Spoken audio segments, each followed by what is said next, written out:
Assalamualaikum warahmatullahi wabarakatuh. Perkenalkan, nama saya Jasmine Zahra Firdausi dari kelas 10 MIPA 1 absen 17 dan teman saya. Perkenalkan, nama saya Siti Mutia dari kelas 10 MIPA 1 absen 30. Di sini kita akan mempresentasikan tentang teks negosiasi beserta peta konsepnya. Di dalam peta konsep negosiasi mempunyai 1. Pengertian, 2. Tujuan, 3. Ciri-ciri, 4. Manfaat, 5. Struktur. Di dalam struktur negosiasi mempunyai 7 bagian, yaitu orientasi, permintaan, pemenuhan, penawaran, persetujuan, pembeli, dan penutup. Selanjutnya ada kaidah kebahasaan teks negosiasi. Kaidah kebahasaan teks negosiasi mempunyai 10 bagian, yaitu yang pertama, bahasa persuasif, bahasa deklaratif, kesantunan bahasa, menggunakan konjungsi, kalimat efektif, berisi pasangan tuturan, bersifat memerintah dan memenuhi perintah, menggunakan pronomina persona, kalimat langsung, dan yang terakhir menggunakan kalimat kontras. Ada juga jenis-jenis teks negosiasi, yaitu teks negosiasi formal, teks negosiasi informal, teks negosiasi dengan pihak penengah, teks negosiasi tanpa pihak penengah, teks negosiasi kolaborasi, teks negosiasi dominasi, teks negosiasi akomodasi, dan teks negosiasi lose-lose. Yang terakhir ada langkah-langkah membuat teks negosiasi, yaitu menentukan topik permasalahan, menentukan dan yang terakhir ada langkah-langkah membuat teks negosiasi. Yang pertama, menentukan topik permasalahan, menentukan partisipan yang berbeda kepentingan, mengembangkan topik menjadi kerangka teks negosiasi sesuai dengan struktur teks negosiasi, mengembangkan kerangka teks negosiasi menjadi teks negosiasi. Selanjutnya, kita akan menjelaskan tentang isi dari peta konsep tersebut. Di sini saya akan menjelaskan tentang teks negosiasi. Teks negosiasi merupakan salah satu teks yang menjelaskan proses negosiasi. Biasanya teks negosiasi berisi kalimat kesepakatan mengenai permasalahan yang membutuhkan penyelesaian.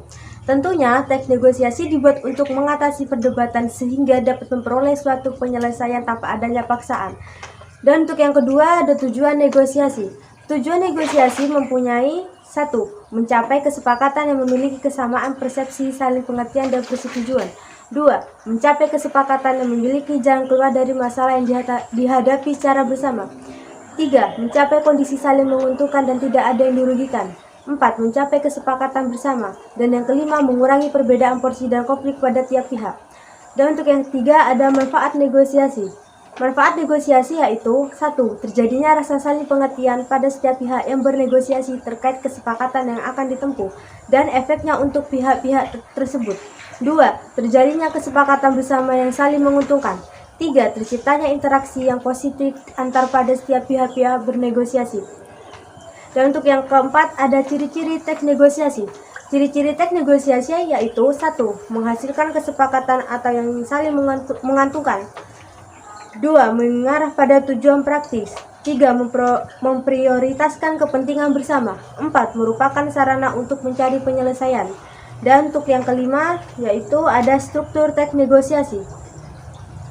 Struktur teks negosiasi mempunyai 7 bagian, yaitu 1. Orientasi.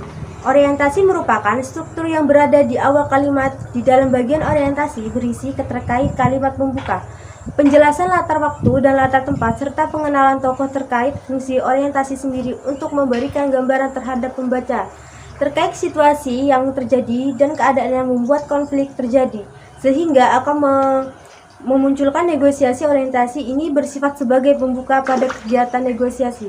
2. Permintaan. Permintaan wajib ada di dalam negosiasi yang akan memunculkan sebuah konflik secara otomatis. Jika pihak terkait tidak menyetujui permintaan yang sudah diajukan, permintaan bisa berwujud jasa dan barang yang diinginkan oleh si pembeli. 3. Pemenuhan. Kemudian tugas dari penjual atau tokoh yang memenuhi hal yang diminta oleh pembeli bisa berwujud barang atau jasa. Apakah hal itu bisa dipenuhi oleh penjual? Jika penjual tidak bisa memenuhi keinginan pembeli, maka teks satu ini dinyatakan bukan sebagai suatu teks negosiasi. Sebab suatu kesepakatan belum terbentuk dikarenakan jasa atau barang yang dimau tidak bisa dipenuhi oleh penyedia. 4. Penawaran. Penawaran merupakan bagian dari titik puncak konflik. Terjadi pembeli nantinya akan memberikan penawaran pada jasa atau barang yang diberikan. Penawaran bisa berwujud harga atau jangka waktu di mana pihak penjual juga bisa menolak jika tujuan pembeli tidak sesuai dengan keinginan penjual. Jika dianggap akan mengalami kerugian, maka dari itulah terjadilah proses tawar-menawar. 5. Persetujuan. Persetujuan adalah fase anti klimaks pada sebuah teks negosiasi, sehingga dalam tahap 1 ini pembeli dengan penjual serta penyedera sudah mencapai sebuah kesepakatan yang sama, sehingga kedua belah pihak akan saling mengurangi kepentingan dengan tetap memperhatikan keuntungan masing-masing. Cara merata, keuntungan yang didapat harus bersifat 50-50. Dan yang keenam ada pembeli.